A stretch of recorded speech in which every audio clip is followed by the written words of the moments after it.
Chula Innovations Unlocked is produced and presented by Superjohn Klinsawang.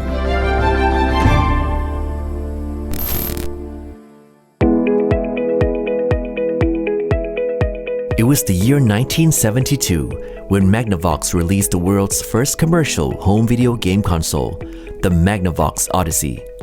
This worked on black and white as well as color TV sets, and it was a wow at that time. The first generation of consoles did not contain a microprocessor and were based on custom codeless state machine computers consisting of discrete logic or TTL circuits comprising each element of the game itself. And with more manufacturers entering the game market, the competition of sales and the development of technology pushed for the development of games, along with building communities of game lovers all over the world. And while humanity thought at first that these games were developed for pure entertainment, today, a professional gamer could earn millions of dollars in prize money if he or she wins an international esports tournament. And recently, the Faculty of Communication Arts, Chulalongkorn University, organized an event to gather game enthusiasts called Let's Play Game Design Festival, the third edition of its kind. Here is where the student game makers showcase their work. Com Arts lecturer P.4 This tells us about how Chulalongkorn University teaches its students to create games. I understand that the Faculty of Engineering and Communication Arts have joined forces in creating a course which is related to creating games or games, creativity or something. Can you tell us a bit about that? Yes, actually it's quite a long story. Going back to the time I first taught here in the Faculty of Communication Art, it's what a course called Design Principle and Practice. And at that time I assigned my students to do a final project about creating a media prototype. So they can shoot to do whether it shows that they were interested at that time, like education, mental health, and so on. And I encourage them to use new technology or the technology that they haven't been used before, like AR, VR, and robotic, and so on. As a result, they came up with very interesting ideas like smart mirror that help people quit smoking, or AR glasses that functions as a personal assistant to help people with depressions, and at the same time raise awareness that having depressions is not something to be shy of. And this sparked my idea and made me think like, why wouldn't we make this thing happen? So I try to find a partner or collaborations between faculty to make this happen. My colleague at the Department of Mass Communications introduced me to a professor at the Faculty of Engineering, Ajahn To or Ajahn Visanu. So we co-create a course to promote interdisciplinary between art and science. And my class is an educational program creations with aim to design and create educational media, while his class is game programming. So here I see a great opportunity of collaborations between these two courses, because working together will fulfill the part that another discipline might not be able to do or do it well. I see. Yeah, so like communication, our student can help with storytelling and visual and audio design part, while computer engineering student can work with the programming or game design. And what will the students who finish this course be able to achieve? I always teach my students that a medium is a tool. You can make the best out of it when you know it well. So it is important for them to have a chance to explore many media as possible, especially when they are here in the university, a learning space, and game is one of them. It is one of the tools that they can use to create a huge impact to our society. So what they will get after finishing this course will be an ability to design engaging story in form of game, an ability to choose which type of media fit perfectly for their project that help them reach their goal, and more importantly, an ability to work with people from other disciplines and gain interdisciplinary skill, which is quite essential for us today. Before we talk to some of the students who are showcasing their achievements at this year's event, let's talk to one of the computer engineering lecturers, Associate Professor Visanu Kocharat. Dr. Visanu, first of all, thank you so much for your time. My first question is, from your perspective, how has the gaming industry changed this world? Well, I think game has changed the world for quite some decades now, both for the better and maybe some concerning issue. For the good things, I think games can be used for training professionals. People are using games for training professionals more and more. Right. Also, new profession and new industry emerges from games, such as the gaming industry itself and the e-sport industry. Right. And it allows people to bring in and develop their skill to the fullest in specific ways, which I think is a good thing. For the bad thing, which maybe using the word bad is a bit Negative, let's say. wrong. Negative impact maybe. The issue that people are be concerned is probably the fact that nowadays it's very easy to access games, Right. even for very young children. Well, for very young children can rather harmful for their development. Right. I see. So that was the first question was about how the gaming industry has changed the world. Now, how has the games and gaming industry changed our perspective, human beings' perspective towards our world? I think it depends. It depends. It depends really. The experience that the players get from the games. So I don't think I can make a conclusion about that. But I think games have shaped individuals because when we play games, we kind of enter different worlds Right. and can see worlds from different perspective according to the characters that we play or the Okay. characters we see in the game. The avatars. So I think Yeah. it helps people who play games view our own world in different perspective and find the good thing and bad things in this world and can deal with it appropriately. Okay. Now, I understand that the collaboration between the faculties of engineering and communication arts came out with a course to Yeah. teach students to be able to create games. Computer engineering students and communication arts students studying in the same course. How does that work out? I mean, Well, it's different backgrounds, different mentality. when we join the class, we kind of plan that we will still have our individual classes, but for about half or more than half of the course, we will be holding a joint session Right. where students can learn from experienced game developers, Okay. and also they can practice designing and implementing the games together. Okay. We intend for it to mimic making the game in the real world for some degree. So in the real world, you perhaps are not free to implement the game that you actually want all the time. There may be other factors like sponsors, Right. like who hire your company. Students from the communication arts will be like a sponsor or the people who give us the job, and we have to adjust to the point that the communication arts want and also can play well. Now, what is the secret in creating a game to become successful? I think three things. Okay. First, original ideas. Second, the gameplay itself of your game must be balanced and well thought of so that people keep playing. And third is marketing, because Marketing. even though your game is good, if you don't have a good marketing strategy, then people will not know your game. I see. So So I three think three factors. things. Yeah. I would have thought it would be like good graphics, good music, ambience, sounds, and so it's not as That can important. contribute, Okay. but there are successful games that do not have good, very excellent graphics. And the content that you teach in this class, in this course of yours, is it the same or quite different from what you have gone through your years of studying computer engineering? Change a bit. Change a bit. Now we focus on project-based learning more. It used to be that I gave a lot of lectures and then have students implement things, but now the lectures been reduced and the working group has been more emphasized. Upon finishing this course, what will they be able to do?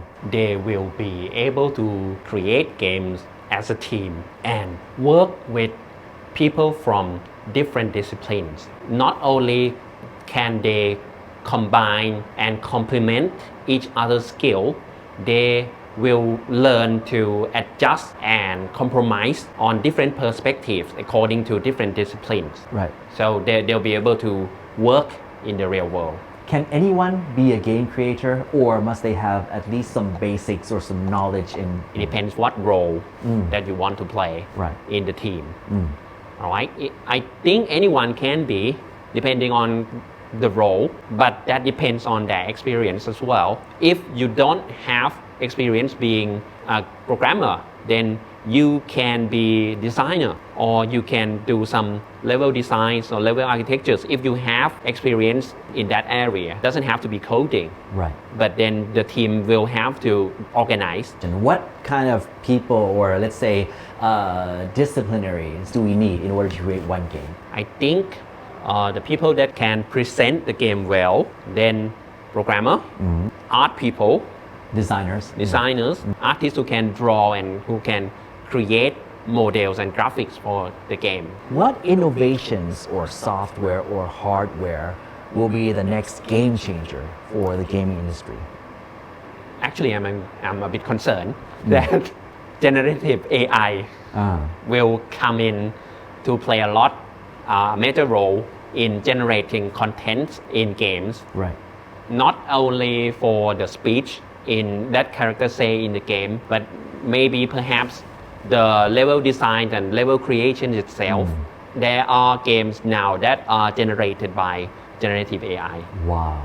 So from that point of view, how should we train the younger generation to be able to be resilient to that and not be taken over by AIs taking their jobs? We have to learn to not to fight against it, but to incorporate it in our work. Let's say it can generate something, then we use that thing that it generates as a basis and make it better. It's like when people do not have calculators long ago, but now we use it every day. Right. So I think generative AI will eventually become like a calculator. So we have to learn to build on top of it. Right. So it's got to be part of our lives, like it or not. Right. Yeah. Now, once your game reaches a top point, it reaches its peak, how do we keep it up there? How do we maintain its top status? Keep updating the content so that people who play the game have something to do all the time. Right. So if you leave the game unchanged for some time, people will get bored. So you add new things, perhaps new contents, new patch, new adventures, or new levels. Or maybe if you want to save your own time, you design a game such that user can create their own content and share. So that way your game can have longer life. So something like Minecraft. Yeah, and also I think you can also, apart from having contents, you can organize social events for the games, because people love to play multiplayer. Right. From your point of view, is it possible to create a game which could shift society or manage to change the mindsets of people into going the way that we want them to be? I think it can, because game is actually just another form of media. Like in television. Right. If we want to emphasize or shout out something, you can, put things in the media or in television. And in games, I think it's actually quite similar. So I think yes, it can. Now, how can we create games without causing any, if not very little, negative impacts on the society and the players themselves? Well, we have to think of the negative impact first, something like violence and addiction. Right. Not actually violence in my terms, it's violence that's not appropriate for the age of the audience. I think we should focus that way. In movies, we watch action movies all the time, and in action movies there are violence too. Right. So I think using the same standard. So if we get the rating right, then there wouldn't be problem of violence with appropriate age of the audience. All right, so that's one thing we can do. Okay. So that's about violence. And about addiction, I think game creators can design a game such that the feedback loop or the rewarding loop of the game has some certain periods of time where people will feel a bit tired but get rewarded. And then they'll feel, okay, I get reward now, I can rest for now, so that they can stop in the session and then come back later. To prevent addiction. The games that are showcased today at Let's Play Game Design all have positive agenda which the makers wish to convey to their players. Here's just a few examples. Nam, Pat, can you tell us a bit about the games that you've made? My game is about the protagonist, the North Things, has a debt in the system and out of the system. Okay. And he has to find the money to cleanse his debt. Okay. Yes, it's all about that. So the game will be about the choking the debt collector. How did you come up with the idea?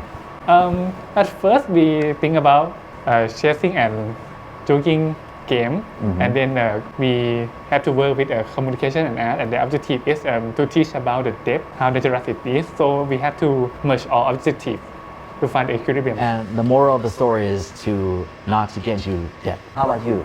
Nam? Okay, my game is Our Power Combine. It's a game about Prism Ranger fighting Dr. Newton, and then they lost their own body and left with their own consciousness or mind. And then Dr. Newton gained the power from his own creation.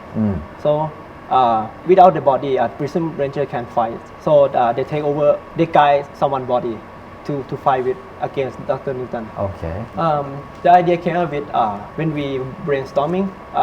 One friend came up with Power Ranger. Oh yeah, Power Rangers. Each character has their own specific fighting style or ability, and also they also have special combining, such as Pink Ranger and Yellow Ranger combining their power to do special stuff. So this is our first idea and foundation of our game. Right. So both of you are students of computers engineering. Yeah. Right. How much knowledge have you learned from your faculty and have been put through in creating your games? The main subject that we use in this development is computer programming, because we are developer. And also there's another thing called software engineering. Software engineering is about development life cycle, how we plan to develop the software in time or deliver it perfectly. How many people are in your team? 5. 5. And your role is? I am game designer and asset provider. Asset provider. Asset is art or sound that used in game. I am the one who find and all created it. I see. How about you, Pat? What do you do in your team? I work as a programmer and also asset finder. Yeah, and I'm mainly working on about UI.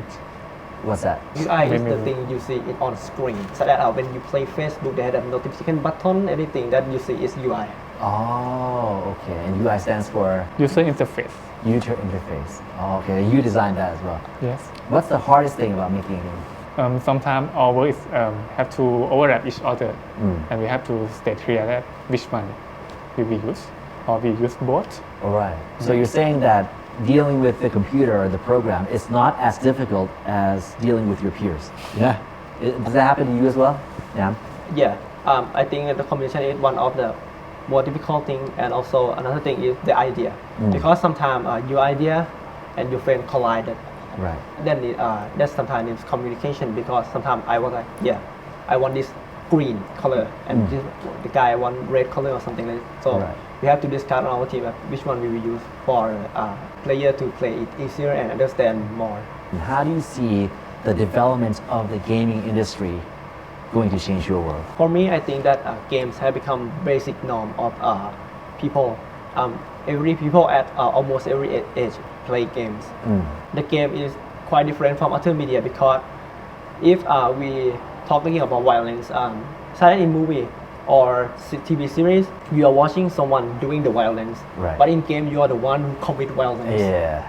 That's why I think that by this difference, I think that the game can be the one who influence you more than other media. Right. You can role play yourself in the game. Sometimes you can put yourself, your ideal self. You can put that in the game. You can try to be that, like that. Okay. And that's what makes someone feeling immersive when playing game. Right. So in a way, it inspires the player as well. Yes.